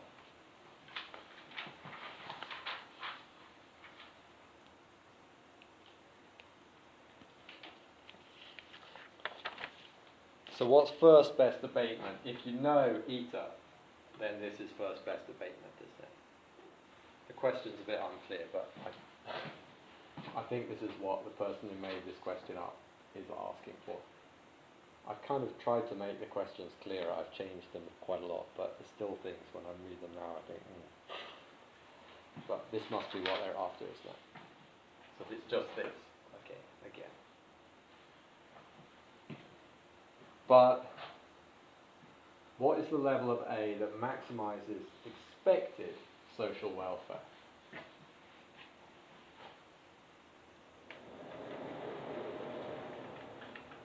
So how do we tackle that? I don't know. Should we do that, or do you want to have a break and then look at it? Break, please. Yep. I was just reconsidered because this is fairly tricky, so let's take a break. How long? Actually, I need to leave, so when are we going to meet tomorrow then? Yeah, okay.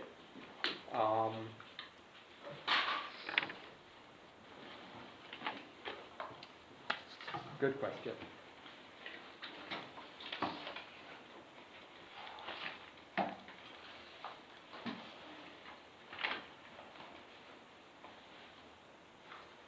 So what do you, any thoughts? I could say what I think, but do you have?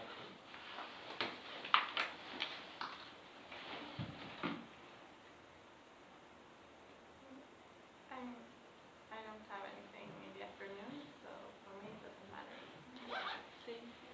Okay, yeah, I'm thinking that we'll finish at the same time as planned. Okay. So it's more like you look at these videos and then we have a shorter class. Okay. So it's not like we're going to go over into the afternoon.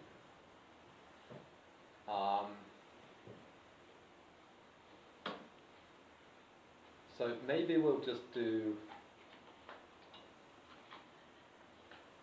Maybe if we start at 10:15,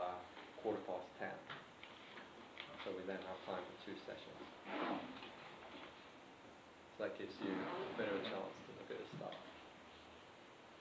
Okay, let's do that.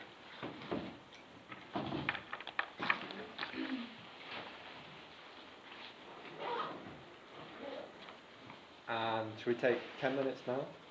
Sure. Is that enough? So, and I'll put this out of Slooning straight away for the others.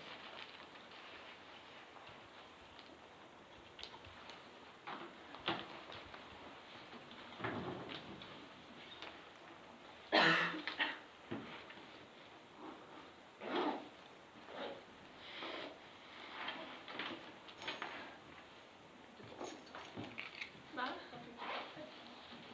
Från köket, det finns 2 koppar där, så jag snodde det. Det finns, om man behöver butik och sånt, om man tillbaka det. I det där köket, som är där, så det är Markarnas kök. De bor typ på skolan, eller de måste ha datorerna när de pluggar. För de har speciellt program på datorerna. Så de är alltid där, och därför så har de tallrikar och glas och bestick och sånt. Så att om du behöver det så kan du gå dit och låna det, men de ställer dem tillbaka, annars blir de väldigt sura. Det är ju himla trevligt på deras kontor, eller deras kontorsklassare. Vilka var det? Man ska testa. Okej. Hejdå. Hej då. Men när man går förbi, alltså ut så här, och du kollar in så är det ju jättestora datasalar. Och så den första gången jag gick förbi det var jävlar vad de har mycket grejer till skolorna idag.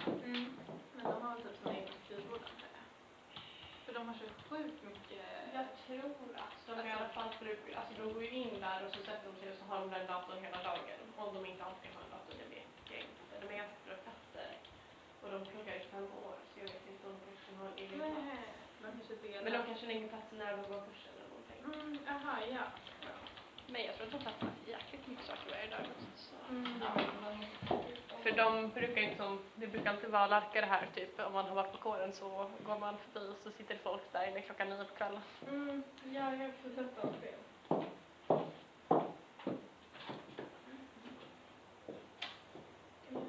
Jag har en kompis som är halvvägs och är färdig.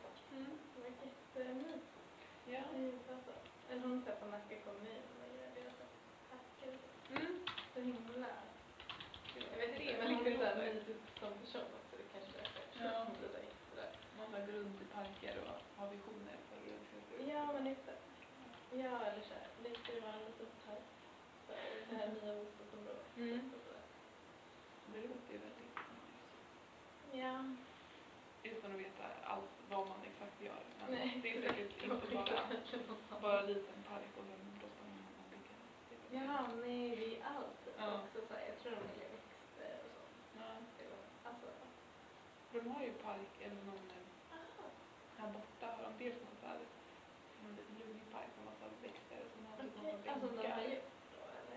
jag tror att det är därför jag vet inte om de har gjort det. Nej, Det är massa kanske olika är bänkar i alla fall. experimentell park. Man kan gå där. Man har ju Ja, ja men det finns ju så sjukt mycket. Eller, de har ju på veterinärstället också fiskat. Att de har så bilar. Ja. Som man kan hälsa på. Vadå? Som, Ja, de har så här utomhusgårdar. Det är typ 30 stycken. jaha, va? Vadå på eller längre bort här? Ja, jag fick se det. Det var ganska kallt då, men vi bytte helt. Det var samma dag eller dagen efter som jag hade hittat det där rummet. Pluggade lite. Vilken bra dag. Exakt. Nej. Måste. Eller jag är lite besatt av hundar så kanske inte så kul för alla men Nej, men det är asmysigt. ja, alltså verkligen. Vem är de? Alltså jag tror att de använder dem typ när de ska så här kolla hjärtat. Alltså som övning. Jag har sett också, ibland så ser man ju någon som går ut med typ 5 stycken åt gången. Så det känns inte som att de är i goda händer för att vara Ja, det tror jag. Sådana som du skulle bli uppmärksam av. Ja, verkligen. Göteborg eller vad det var. Ja, men jag läste typ lite om dem för att som jag skrev till en kompis att kolla vad som finns på min nya skola. Ja. Och då är det typ ibland, de är så vana vid att folk så här kollar på deras ledare som typ somnar ibland när de blir undersökta för att det liksom inte är så stressigt för hundar. Ska man ha någon och öva lite på. Eller något djur. Så kan man. Ja, verkligen. Det finns mycket här. Ja, alltså, ja men nu när det är lite varmare kanske man kan börja kolla. Ja, men gud, jag har läst någon studie om man gör 10 minuters fysisk aktivitet. Eller om det bara var en promenad. Alltså med liksom typ 20%. Alltså, och att man hämtar flugor för att röra sig till flugor. Man var ju så dålig på att eller så här. Känna sig i kroppen att man inte är optimal. Okej, så förväntningar. Hur hanterar man förväntningar när det gäller sådana här problem? Så del C. Förväntad nytta. Så, vems värld är vi i här? Eller i vems värld är vi? I del C. Det är planerarens värld, eller hur? Så planeraren vill maximera välfärd. Pi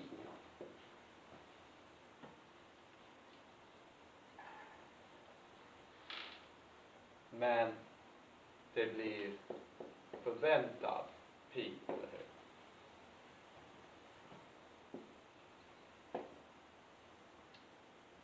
Så problemet är att maximera förväntad nytta genom att välja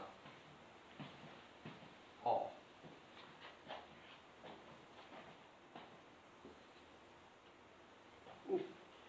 Så vilken A ska planeraren välja? Hur ska vi räkna ut det? Vi behöver ett uttryck för förväntad P, eller hur? Och hur får vi det? Ja, vi skriver ner ett uttryck för P och sen skriver vi en förväntningsfunktion så att säga runt den. Så vad är P?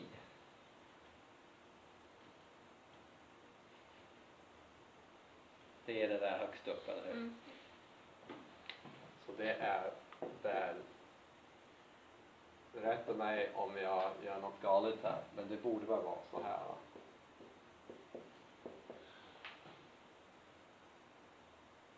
A minus eta A minus C A i kvadrat eller något så. Så förväntad pi är helt enkelt förväntad det där.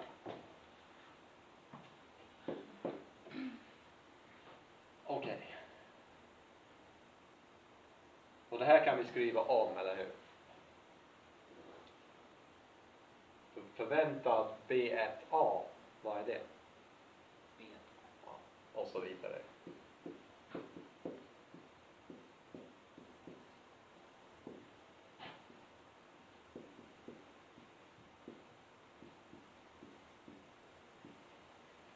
Det är inte så dumt att ta de här stegen lite metodiskt. Och förväntad eta, det är ju bara 0, eller hur? Så den här faller bort och så tar vi first order condition.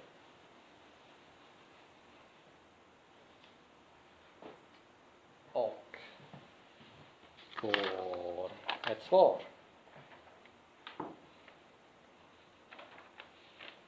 Som blir B1 delat med B2 minus C borde det vara. Nej, C minus B2.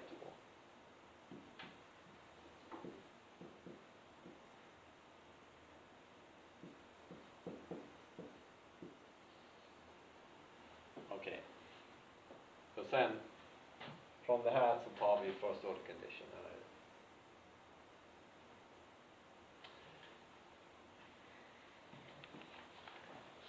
So far so good. Men sen blir det lite mer intressant. Ja, jag vet inte. Jag tycker den här frågan var ganska bra.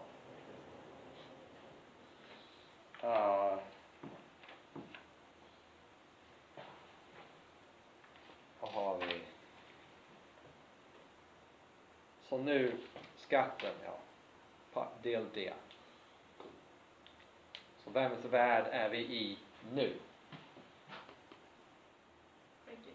Nu är det regulator som funderar på att dra sin spak, eller hur? Och vad är regulatorns problem då, eller vad ska regulatorn göra? När regulatorn försöker lista ut sin plan, vad behöver de göra? Maximera företagets vinst eller minimera kostnader. Ja.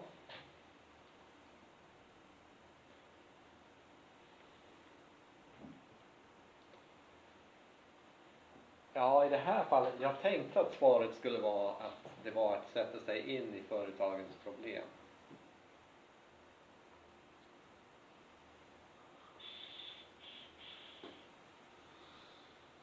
Jo, men man måste nog räkna ut hur företagen reagerar på skatterna först. Det är så. Jag tänkte om man kunde göra det här i ett steg, men det kan man inte. Man måste tänka. Regulatorn måste sätta sig in i företagets problem. Det ska alltid vara reflextanken liksom. Och det stämmer nog här också. Så regulatorn tänker, tänk om jag väljer en skatt, tau liksom. Hur kommer företagen att reagera på det?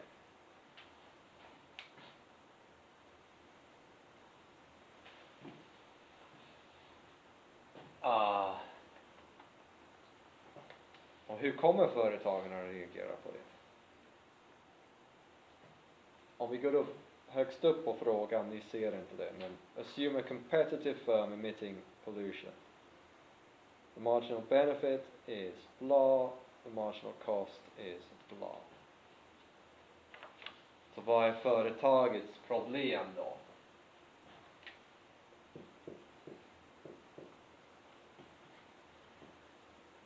PF om man vill, företagets vinst är vad då?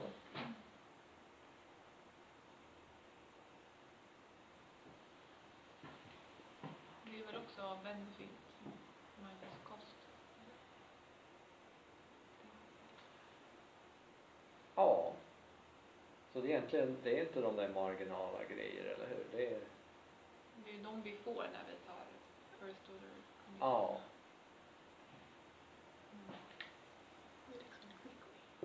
Så det är B1 B2 A i kvadrat genom 2 minus eta A minus C A i kvadrat genom 2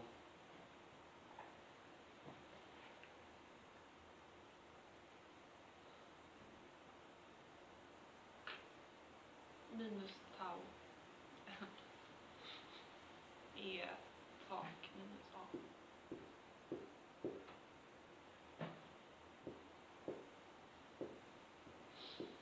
Det här man kallar för bar.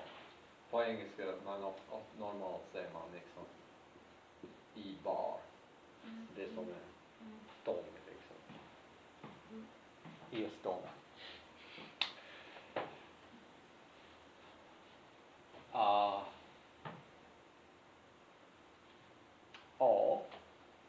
Verkar det här rätt? Okej. Jag tror det. Men sen måste vi ha förväntningar också. Eller när får... Vet företaget? Nej. Företaget vet heta. Så vi behöver inga förväntningar här. Så vi antar att även regulator vill. Nej.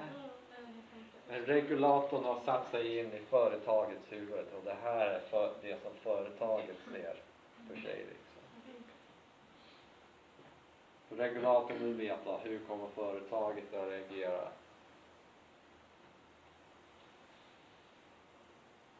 Jag vet inte om jag gjorde det här rätt.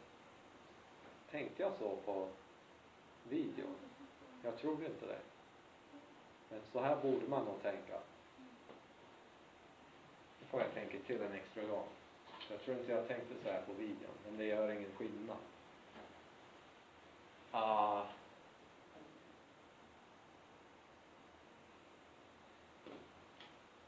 Regulatorn tänker, jag har valt med säkerhet det här. Och då företaget då har det här problemet och företaget vet A. Så att, nej, så här ska det nog vara. Jag kanske gjorde fel på videon. Ja. Får se, jag kanske kollar på det sen om jag orkar. B1 plus B2A är lika med eta plus CA plus, nej, minus tau.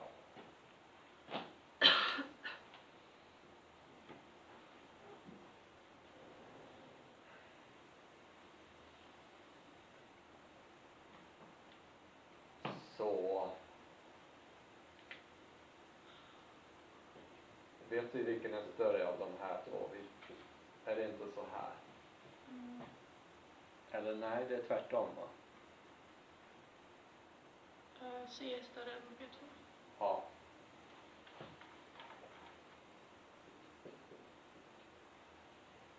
C minus B2A är lika med B1 minus eta plus tau.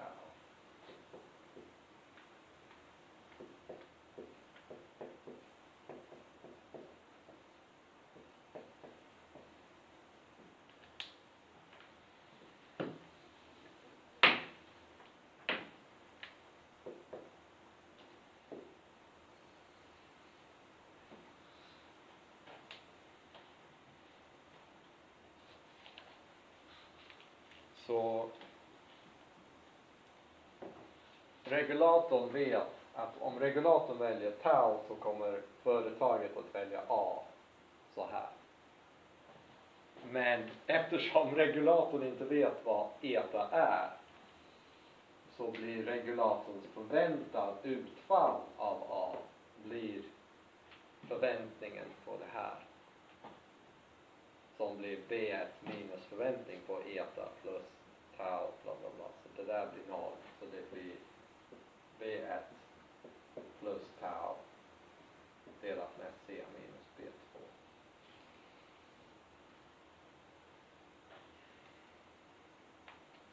Okej.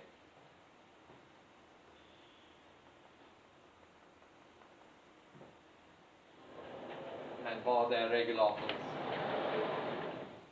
egentliga problem så att säga. För det här är ett input, eller hur, till nästa steg. Nu vet regulatorn hur företaget kommer att agera. Och då måste regulatorn tänka, okej, vad ska jag faktiskt välja för tau då? Och då, over to you. Vad är regulatorns problem då?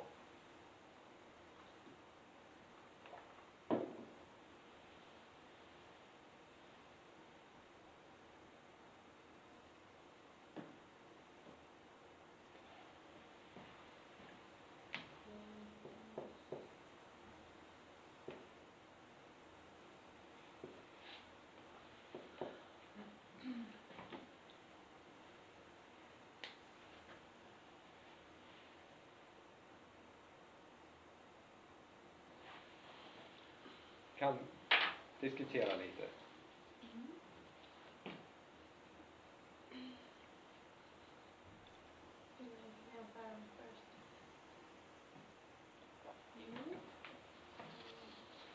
Det kommer inte bli optimalt. Det kommer inte nästan någon verklighet som förväntar sig att en är lika med noll men en är större än noll. Så det kommer väl göra att det blir eller att det kommer bli till. Så vi behöver bara... Vi behöver inte bry oss om först bäst. Vi behöver fundera på vad blir vinsten liksom.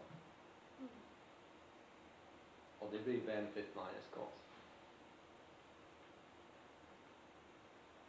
Som vanligt. Men det kommer att se lite annorlunda ut när vi börjar fylla i detaljerna liksom. Så vad är benefit? Det är ju BA plus B2 eller det där, och cost är det där. Det kan vi liksom skriva ner till en början. Och sen kan vi tänka, okej, men nu är det här med förväntningar. Och så. Så man skulle nästan... Vinsten från regulatorns synvinkel, det är BA plus B2 a i kvadrat genom 2 minus eta a minus c a i kvadrat genom 2. Okej. Det är det här som regulatorn vill maximera. Men regulatorn vet att det här gäller. Då måste man ta hänsyn till det. Så lite som fortsättning på temat tidigare, hur skulle vi kunna hantera det där? Det är två sätt. Vi skulle kunna ställa upp det som en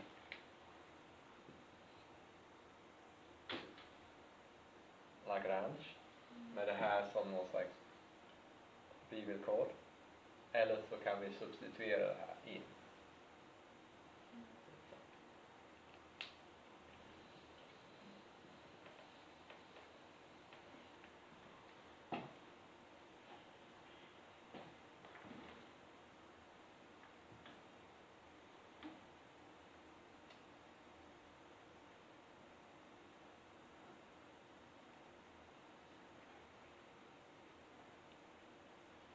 Och egentligen, vi ska inte använda det här än. Det är nästan bättre tycker jag att substituera det här in. Eller substituera in det där. Så då får vi B1. Eller vi samlar termer i A. Så vi har B1 minus eta gånger B1 minus eta plus tau delat med C minus B2. Är ni med? Och så har vi samma termer i a i kvadrat. Vi har B2 genom 2 plus en halv B2 minus C gånger a i kvadrat B1 minus eta plus tau.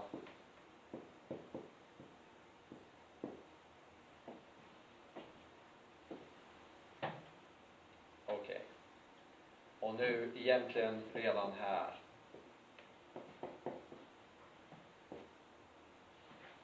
Ex ante så vet inte regulatorn vad det här utfallet kommer att vara. Så ens mål är att maximera genom att välja tau, förväntade värdet av det här.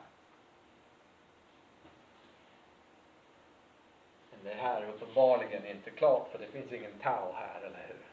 Och då behöver vi antingen ha Lagrange och det här som villkor, eller så stoppar vi in. Och nu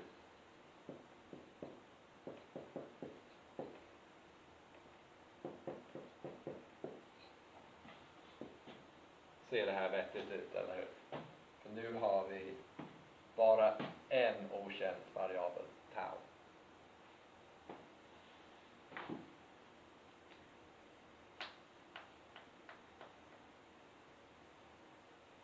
Plus den här osäkra grejen som ändå är exogen, så att säga.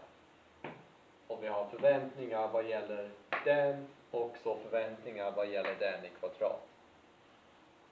Och vi vet att båda de är noll förväntat.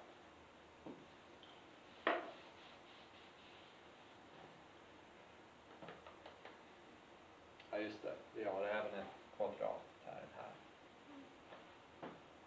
Och sen är det bara algebra. Att liksom, det finns massor med olika sätt och ordningar att göra det här i. Men i princip, man kan tänka sig att man räknar ut alla de här termerna, och man stryker förväntningar av eta, förväntningar av eta i kvadrat, för de är noll. Och sen tar man förståelingens villkor.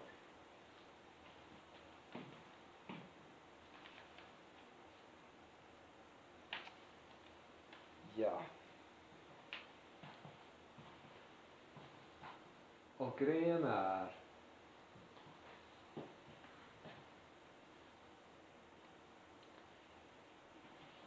en av grejerna man ville visa när man skapade det här problemet är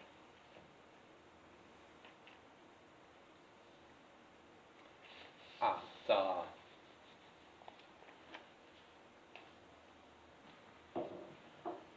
det här ger högre förväntad nytta än det här.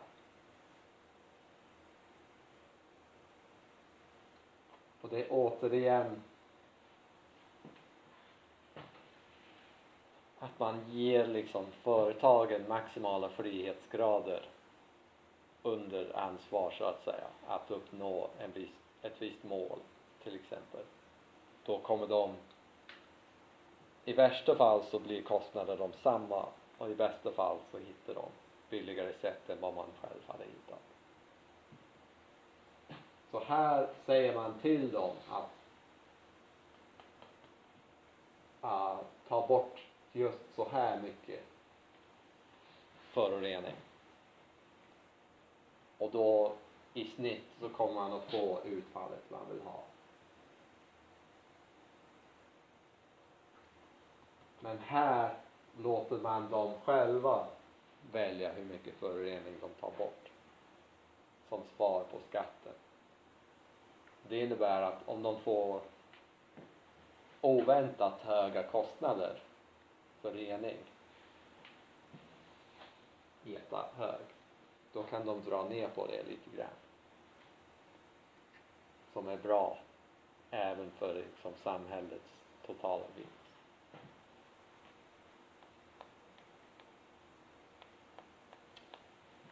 Så det är en sån här fråga som, ja, det visar sånt som ekonomer gillar att visa. Att kolla, det funkar bättre med en skatt än vad det gör genom att man säger till dem vad de ska göra.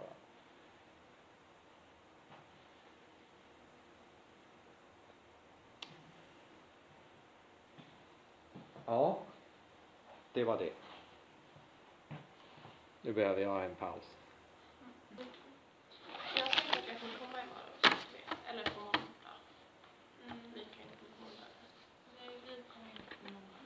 Nej, just det. Vi ska ha alumni. Ja. Är det... Var det till och med på eftermiddagen? Nej. Alltså vårt... Nej, ja, liksom på eftermiddagen. Men Den- vår lektion är på förmiddagen. Men vi, eftersom vi är ansvariga så måste vi träffa. Vi måste ju Ja, snitta. jo, jag förstår. De måste ju snitta. Någon ska snitta. Exakt. Jag har tyvärr en massa möten på måndag. Ja.